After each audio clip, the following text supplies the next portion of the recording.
Olá, alunos, segundo ano da Escola Social de Leis, professor Dárcio de Física. Espero que estejam todos bem, espero que estejam todos em casa, cuidando de si e daqueles que gostam ou que amam. Infelizmente, com toda essa problemática que nós estamos vivendo no mundo todo, nós vamos ter que trabalhar algumas aulas nesse formato, através de vídeos e atividades que vão ser passadas para casa. Bom, o assunto de hoje é dilatação térmica. Dilatação térmica, ela se apresenta para a gente de duas formas.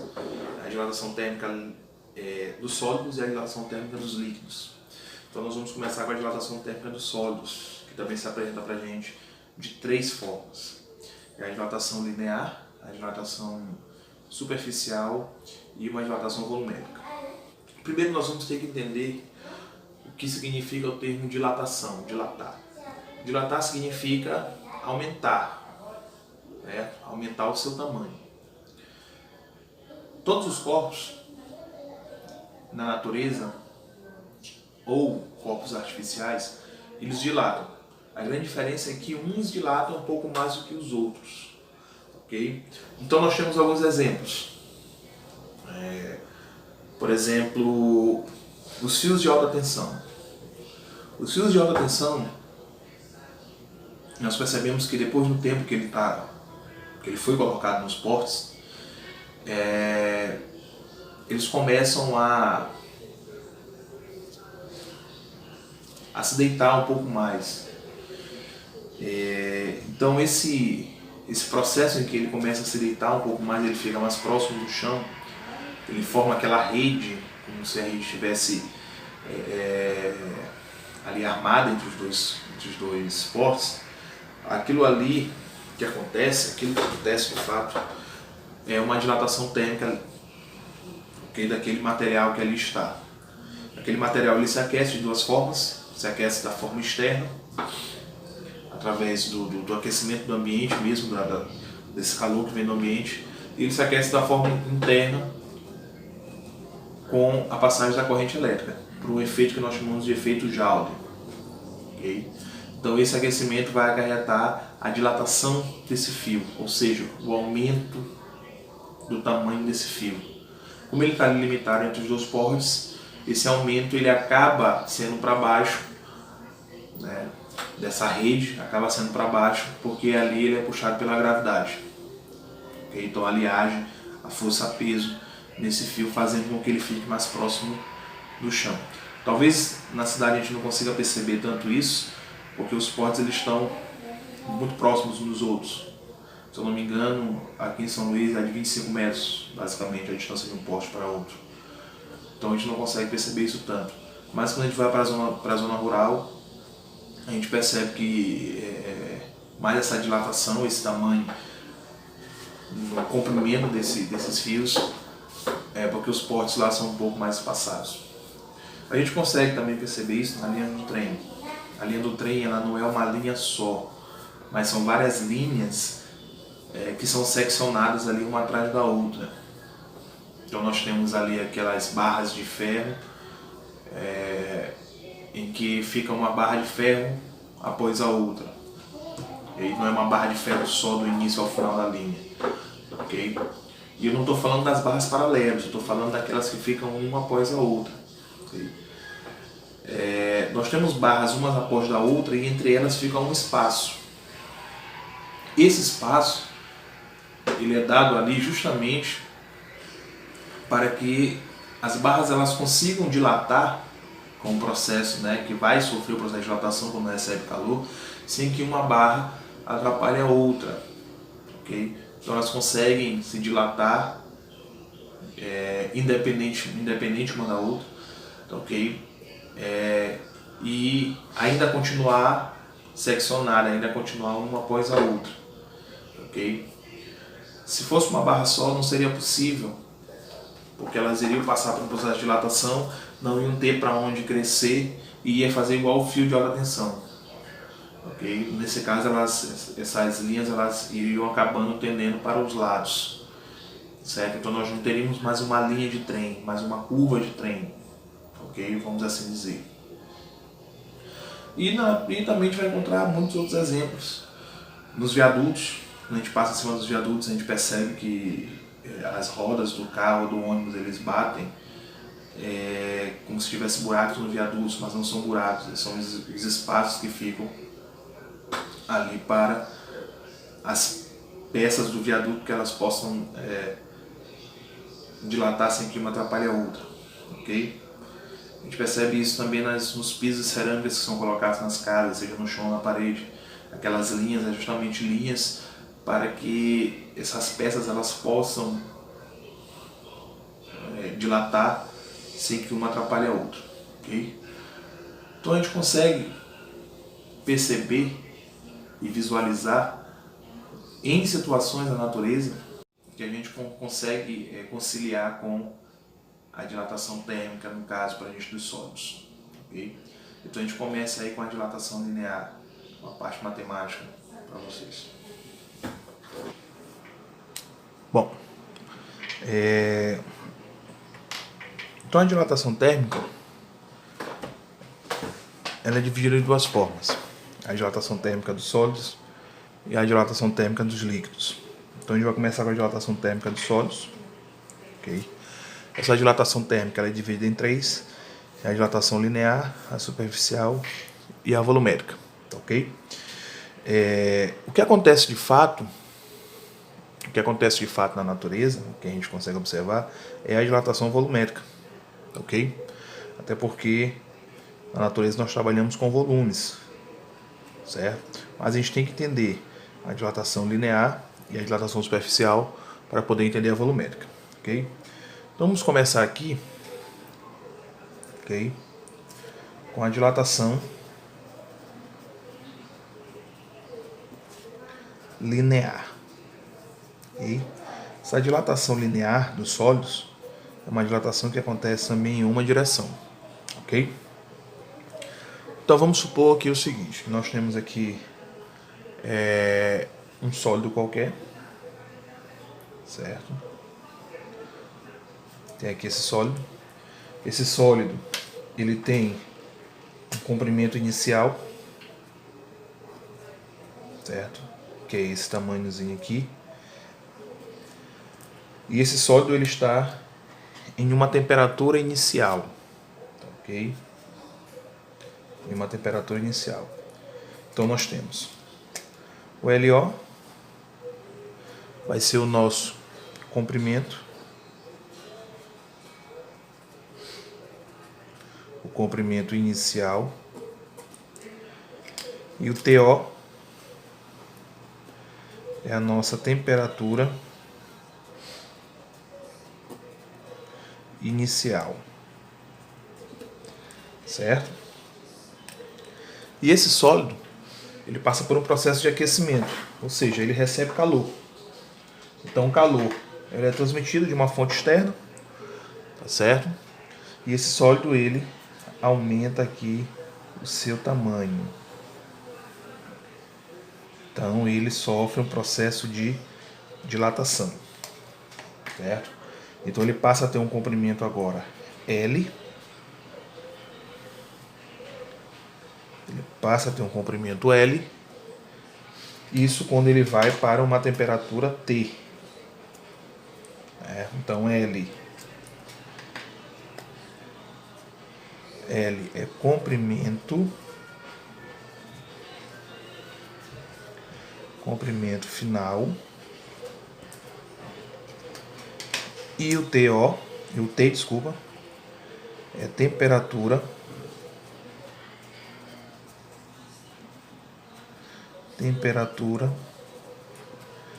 final, certo? Então percebam que tem um gradiente de temperatura atuando nesse sólido. O sólido ele tinha uma temperatura inicial, com isso ele mantinha um comprimento inicial. A partir do momento que ele sofre um gradiente de temperatura, sua temperatura muda de valor, ele dilata, ele passa para um comprimento um pouquinho maior. E esse comprimento um pouquinho maior, certo? Se a gente for pegar aqui, ó, fazer essa divisão, esse comprimento bem aqui, dessa divisão, é o comprimento LO, ele é o nosso comprimento inicial. E o que aumentou foi justamente esse espaçozinho bem aqui, ó. Então esse espaçozinho bem aqui é o que a gente vai chamar de ΔL, que é o nosso comprimento dilatado. Então o ΔL, só para tomar nota, o ΔL é o que nós chamamos de comprimento dilatado. Então isso foi o que ele aumentou. É esse tamanhozinho bem aqui que ele aumentou. Tá ok? Então nós temos aqui que para calcular esse ΔL, para a gente saber o valor numérico desse ΔL, nós temos que levar em consideração algumas coisas, certo? A primeira coisa que a gente tem que levar em consideração é o seguinte, é que o comprimento final, o comprimento L, ele é o comprimento inicial mais o comprimento dilatado. Então nós podemos guardar essa informação aqui. Então L é igual a LO mais ΔL, comprimento final, comprimento inicial mais o comprimento dilatado, ok? Certo? Esse comprimento dilatado, ele tem algumas dependências. Que dependências são essas? A primeira dependência que ele tem, eu vou colocar aqui essa dependência de vermelho, a primeira dependência que ele tem de proporcionalidade é que esse ΔL ele é diretamente proporcional à variação da temperatura. Ok? Ele é diretamente proporcional à variação da temperatura. Percebam o seguinte, no momento que houve um aumento da temperatura, houve um aumento do comprimento. Então esse aumento do comprimento, esse comprimento dilatado, ele depende desse gradiente de temperatura. Ou seja, ele depende dessa mudança de temperatura. Tem que haver a mudança de temperatura para que ocorra, para que a gente tenha esse comprimento dilatado. Então a primeira coisa que a gente vai ver é que o comprimento dilatado é diretamente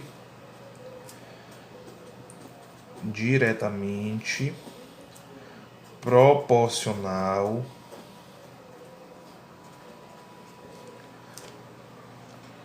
à variação da temperatura. Ok? A segunda coisa que a gente vai observar é o seguinte, é que esse comprimento dilatado, ele também será diretamente proporcional ao comprimento inicial. Isso por quê? Como tem uma mudança de temperatura, essa mudança de temperatura ela é ocasionada pelo calor. Esse corpo ele recebe calor e no momento que ele recebe esse calor, a sua temperatura ela muda, ok? Ou seja, essa energia que chega nessas moléculas, essa energia ela vai mexer na estrutura molecular, essas moléculas elas vão vibrar mais, vão se espaçar mais, vão precisar de mais espaço para vibrar, e com isso vai acarretar o que a gente vai conseguir observar desse espaçamento é justamente esse comprimento dilatado. Então esse comprimento dilatado ele é a soma de todos os espaços que vai ficar entre as moléculas no momento que elas começam a vibrar um pouquinho mais, ok?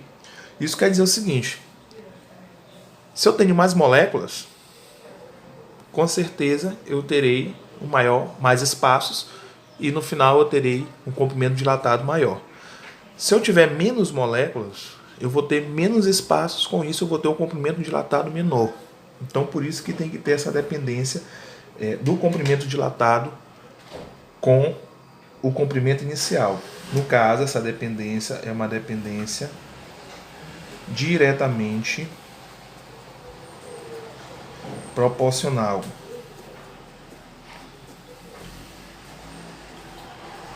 Então nós temos duas relações de proporção. A primeira, diretamente proporcional à temperatura, e a segunda, diretamente proporcional ao comprimento inicial. Ok? Então, quando a gente juntar essas duas condições, quando nós juntarmos essas duas condições, nós vamos ter o seguinte. Ok? Então, a primeira condição é qual? A primeira condição é que o comprimento dilatado é diretamente proporcional à variação da temperatura. A segunda condição é que o comprimento dilatado é diretamente proporcional ao comprimento inicial. Então essas são as duas condições que nós vimos. Ok? Então, quando nós juntarmos as duas condições, nós vamos ver o seguinte, que o comprimento dilatado ele é diretamente proporcional. Agora a gente tem que prestar atenção só numa coisinha aqui para não se confundir. Diretamente proporcional ao comprimento inicial e a variação da temperatura. Esse alfa aqui, ele ainda é de proporção. Esse alfa, ele ainda é matemático. Ok? Ele significa para a gente proporção. Eu estou falando isso porque eu vou ter que colocar mais um termo nessa equação, que ainda não é uma equação, é só uma relação de proporção, para poder eu ter de fato agora a equação do qual a gente vai ter que trabalhar. Ok? É o seguinte, então nós já temos a relação, como nós já vimos anteriormente, nós já temos aqui a relação do comprimento dilatado com a temperatura e do comprimento dilatado com o comprimento inicial. Então nós já temos essas duas relações aqui, essas duas relações de proporção. Ok? Então eu peguei essas duas relações e juntei em uma só. E juntei aqui em uma só. Então eu tenho que o comprimento dilatado ele é diretamente proporcional ao comprimento inicial e o comprimento dilatado é diretamente proporcional à variação da temperatura. Então eu tenho aqui as mesmas relações. Ok? O que nós vamos ter que prestar atenção aqui é o seguinte. É que eu fiz uma relação com o comprimento inicial e com a temperatura. Mas a pergunta que vem é o seguinte. Todos os corpos reagem do mesmo jeito para a dilatação? Só se eu mudar o comprimento inicial e a temperatura? Ou seja, todos os corpos eles dilatam da mesma forma? Ok? A resposta é não. É não por quê? Porque essa relação de temperatura e de mudança de comprimento, né? De comprimento dilatado, ela depende também do material do qual está sendo submetida essa variação de temperatura. Ou seja, ela depende do material que receba calor, o material que está recebendo calor.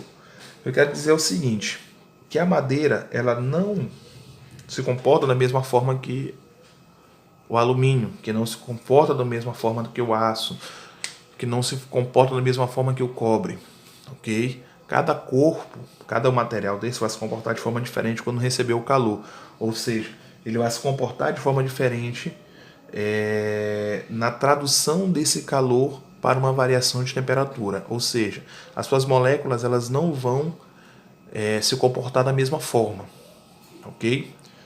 Ou seja, a madeira quando recebe calor ela tem um comportamento. E quando o aço recebe essa mesma quantidade de calor, ela tem um outro comportamento. Ou seja, esse calor, que às vezes é suficiente para a madeira aquecer 1 grau ou 2 graus, talvez seja mais do que suficiente para o aço ou alumínio aumentar 5, 10 graus. Tá ok? Então eles não se comportam da mesma forma. Então, para que isso aqui se torne completo, para que eu tenha uma equação de fato, eu tenho que levar em consideração o material. Então é isso que eu quero que vocês prestem atenção. Então nós vamos ter o seguinte.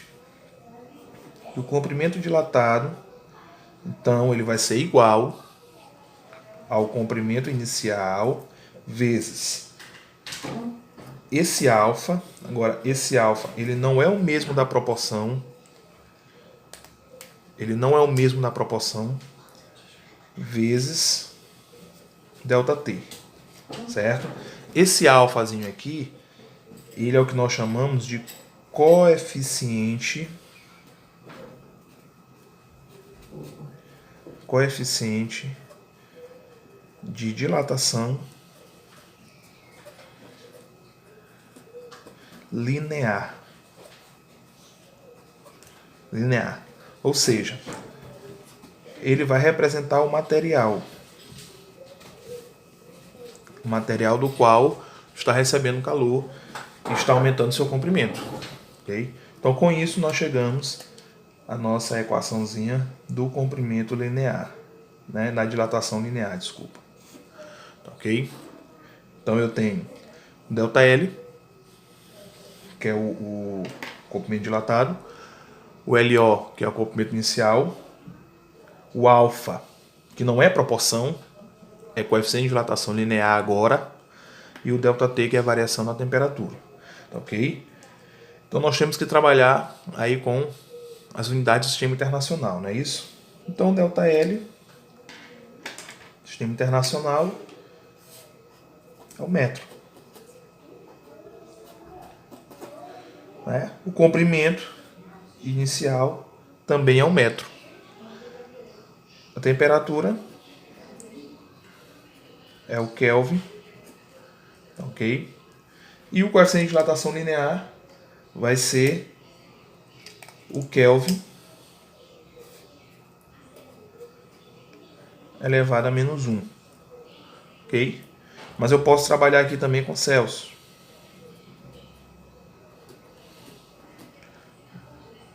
Então, aqui vai ser Celsius elevado a menos 1, ok? Então essa é a nossa primeira equaçãozinha, certo?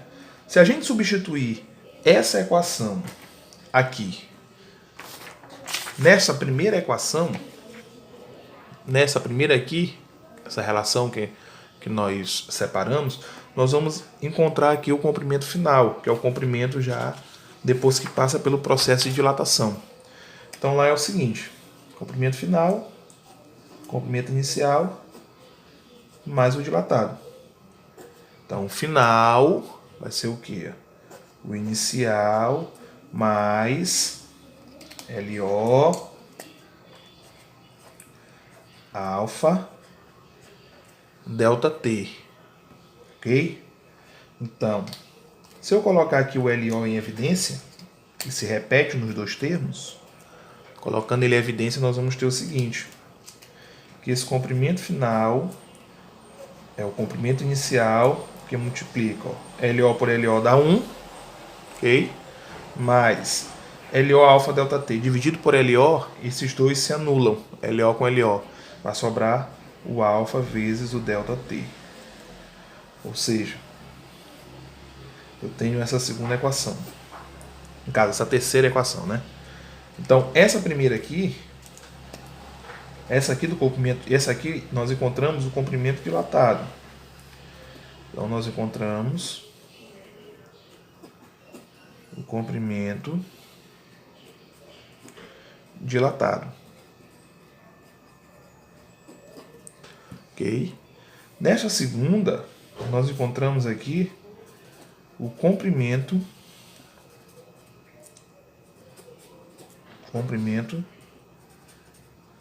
final. Ok? Então, com isso, nós encerramos aqui a parte matemática do comprimento, né, no caso da dilatação linear. Bom, agora que você já viu a parte matemática, né, de como a gente consegue calcular essa dilatação linear, porque a dilatação acontece aí em uma direção, cabe a você agora tirar suas dúvidas, seja no livro didático de vocês, ok?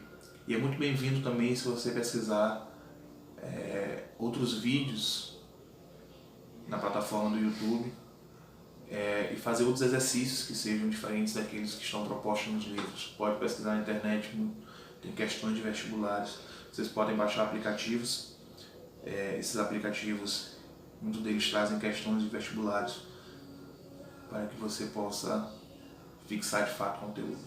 Ok, amigos? Até a próxima.